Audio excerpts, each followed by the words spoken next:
Warahmatullahi wabarakatuh.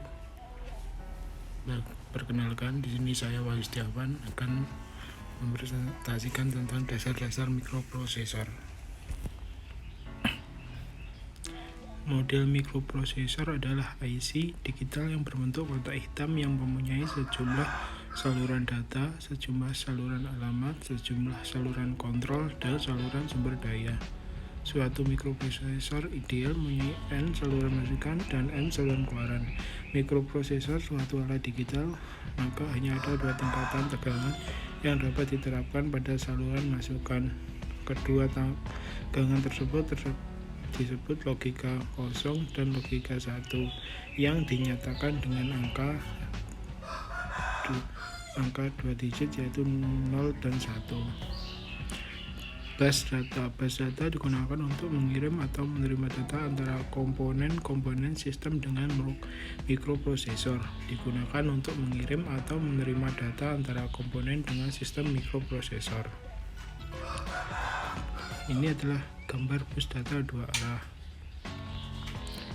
Yang ini adalah gambar tree state buffer.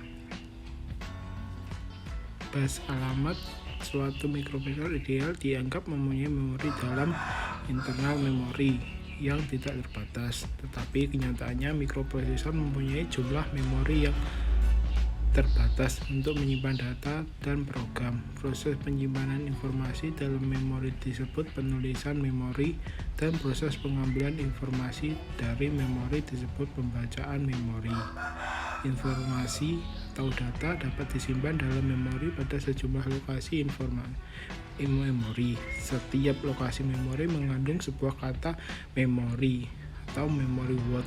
Ukuran dari kata memori ditentukan oleh lebar jalur data mikroprosesor. Ukuran kata memori harus dibuat sama dengan lebar jalur data mikroprosesor. Mikroprosesor harus memilih alamat yang diinginkan sebelum mikroprosesor melakukan penulisan atau pembacaan pada suatu lokasi memori. Hubungan antara mikroprosesor dengan memori melalui saluran data dan saluran alamat. Mikroprosesor harus memilih alamat yang diinginkan sebelum mikroprosesor melakukan penulisan atau pembacaan pada suatu lokasi memori.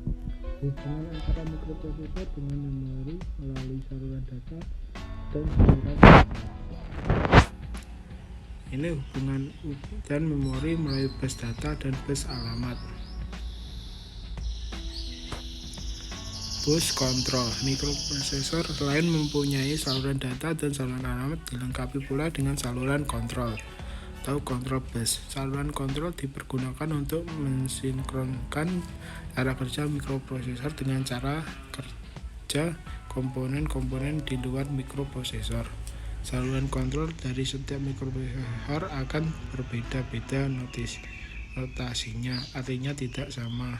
Hal ini akan tergantung pada tipe dan jenis mikroprosesor. Misalnya, saluran kontrol untuk mikroprosesor MC6800 berbeda dengan mikroprosesor Z8000.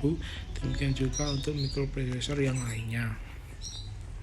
Saluran satu daya. Suatu mikroprosesor secara mutlak harus mempunyai satu daya, sebab tanpa satu daya mikroprosesor tersebut tidak akan dapat bekerja. Satu daya untuk setiap mikroprosesor berbeda, tetapi hal paling penting yang harus diperhatikan yaitu efisiensi daya yang dipergunakan, sehingga pabrik-pabrik yang membuat mikroprosesor saling bersaing menawarkan penggunaan daya yang hemat. Contoh, mikroprosesor 8 bit tipe 8080 produk Intel memerlukan daya kurang 5 volt,